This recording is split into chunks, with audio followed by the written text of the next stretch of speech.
Hello friends, welcome back to our channel Omkar English class. देखिए, अब तक मैं टेंस के 9 भाग के विषय में वीडियो अपलोड कर चुका हूं और आज मैं आपको पढ़ाऊंगा प्रेजेंट इंडेफिनिट टेंस। ये उन 9 भागों से थोड़ा सा अलग है। इस टेंस के सकारात्मक वाक्य में सहायक क्रिया का प्रयोग नहीं होता है। इसकी वाक्य रचना इस प्रकार होती है। तो इसके सकारात्मक वाक्य की संरचना इस प्रकार होती है। सबसे पहले आता है सब्जेक्ट। सब्जेक्ट के बाद में मैन वर्ब या मैन वर्ब में एस या ईएस जुड़ा होता है। उसके बाद में आता है ऑब्जेक्ट और उसके बाद में अगर अन्य शब्द हैं अदर वर्ड आते हैं। यानी इससे के सकारात्मक के वाक्य में कर्ता के जस्ट बाद में मुख्य क्रिया आ जाती है। इस टेंस में केवल काम के होने की सूचना मिलती है। काम शुरू कब हुआ, समाप्त कब होगा, ऐसी कोई सूचना नहीं होती। समय अनिश्चित होता है। अनिश्चित को इंग्लिश में इंडेफिनिट कहते हैं। यही कारण है इस टेंस का नाम प्रेजेंट इंडेफिनिट टेंस है। इस टेंस का प्रयोग किसी का व्यवसाय बताने, किसी की आदत बताने, नियमित रूप से होने वाले कार्य का वर्णन करने, शाश्वत सत्य व विज्ञान सत्य बातों का वर्णन करने के लिए होता है। अब प्रश्न है कि मुख्य क्रिया के अंत में एस या ईएस किनमें जुड़ता है। यानी जिन क्रियाओं के अंत में double S, S H, C H अथवा ओ होता है, उनमें कर्ता एक वचन होने पर एस के स्थान पर ईएस जोड़ा जाता है।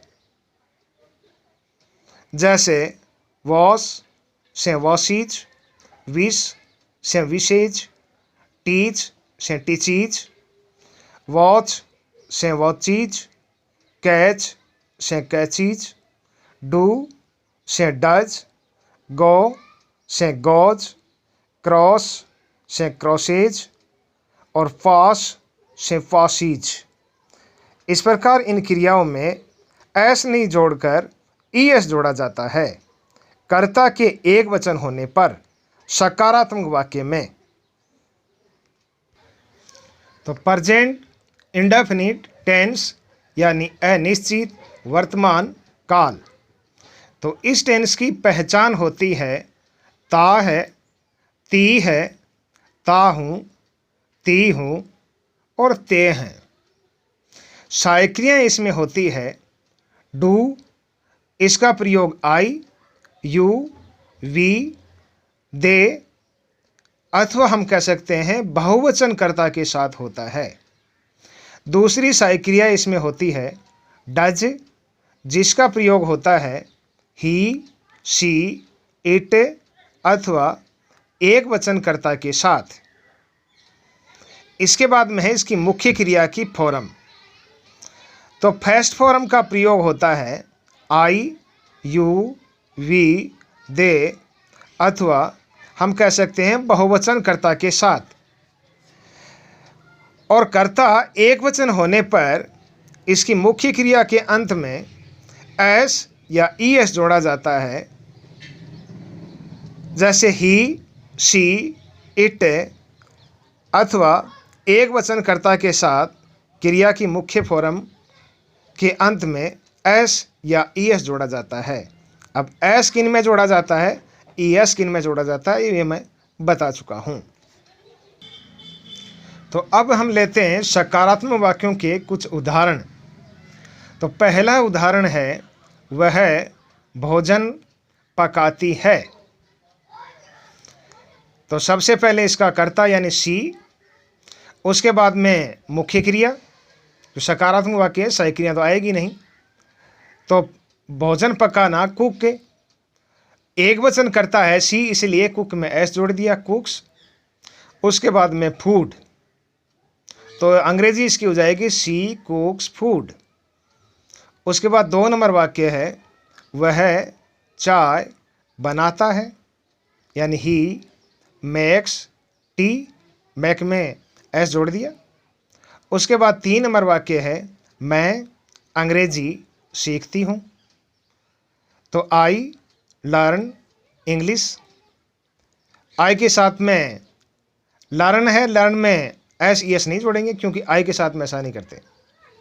इसके बाद में आप हमें पढ़ाते हैं, तो आपकी अंग्रेजी यू, पढ़ाने की अंग्रेजी टीच, और हमें यानी अस, तो यू टीच अस। देखिए यू सब्जेक्ट होने पर एस ई एस नहीं जोड़ते। उसके बाद में वे फुटबॉल खेलते हैं, दे प्ले फुटबॉल। और छठा उदाहरण है मेरी मम्मी कपड़े धोती है, जिसकी अंग्रेजी हो जाएगी माई मम्मी वॉशीज क्लॉथ्स। वॉश है, माई मम्मी एक वचन करता है, तो इसके साथ क्रिया के मुख्य फॉर्म में या फर्स्ट फॉर्म में एस ई एस जोड़ेंगे। तो वॉश के लास्ट में एस एच है, तो इसमें ई एस जुड़ेगा। उसके बाद में अगला उदाहरण है मेरा भाई विद्यालय जाता है। मेरा भाई एक वचन है, तो क्रिया के अंत में एस ई एस जुड़ेगा। तो गो क्रिया के अंत में ओ है, तो इसमें ई एस जुड़ेगा। तो ये इस प्रकार वाक्य का अनुवाद हो जाएगा my brother goes to school. उसके बाद में आठवां उदाहरण है आपकी बहन गाना गाती है। Your sister sings a song. Sing में एस जोड़ दिया। तो नौवां उदाहरण है आपका बेटा समाचार सुनता है। हाँ सॉरी, उसका बेटा समाचार सुनता है। His son listens to the news. Listen में एस जोड़ दिया।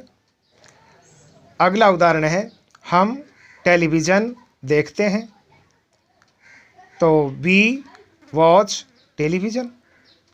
उसके बाद अगला उदाहरण है यहाँ वर्षा जुलाई में होती है,